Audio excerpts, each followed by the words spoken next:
I would say during the season, weekly, I'd spend about anywhere from 10 to 12 hours with my coach. Usually, we spend most of our time with our position coaches, and that would be like my running back coach, and that usually consists of us going over film, us just studying plays, putting in new plays, and just preparing some way, shape, or form for the next up and coming game, or preparing for the season.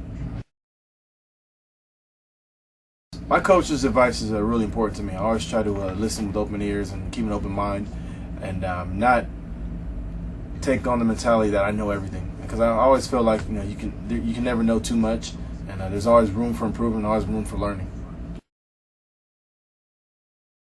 In the off season, a weekly training schedule usually consists of about anywhere from 4 to 5 days of working out, and in each one of those days, you're in the gym anywhere from 3 to 4 hours, and you're just getting your body in shape. You're just getting your body prepared and in shape for a long season, and you're not at the same time you're not burning yourself out too quick. It's a pace. I would say when I was younger, I was pretty easy to coach. I would say I definitely made a lot of coaching jobs easy, made it, and took the pressure off them a little bit, just because I was so talented, and I made up for probably a lot of mistakes, that probably went unseen, just because I was so talented. So I think I definitely made it a lot easier for coaches to coach. My hardest workouts to me were when I was in college, when I was at USC.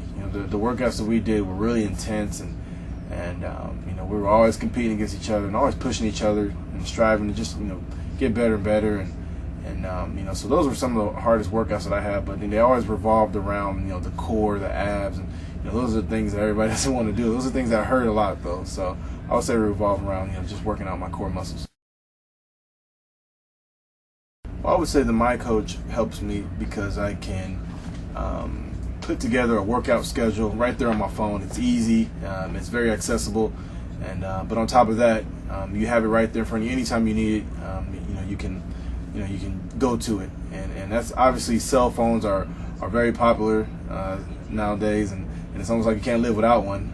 But when you can have your training schedule with you all the time, and you can get tips and pointers on how to train and how to improve your training, I think that's very important, and it's definitely going to help me go a long way. Through the miCoach, and when they obviously have people on there who are constantly giving you constructive criticism, that's just going to motivate you to work harder, and it's going to motivate you to stay on top of your game, and just make sure that you're doing everything right, and so it's almost like having a little coach right there on your phone, and that's what it's really about. Just having a little coach right there anytime you need it to help you stay motivated, or just to help you do whatever. I think this app, the miCoach app, will help kids out a lot, because for one, when you look at what's very popular today is cell phones, and by putting this app on cell phones, you make it very accessible to kids, and that's what today's society is all about, is just being or having things that are really accessible to you. So by having this miCoach app right there on your phone, you're giving these kids a chance to, or you're teaching them how to train. You have your own mini trainer right there, your own mini coach, and that's what it's about. So far, what I've done, I've been doing some on-the-field stuff, training different types of exercises and stretches and training, and giving my little tips and pointers about training. So far, that's been my role, and we'll see what happens, through the rest of the commercial.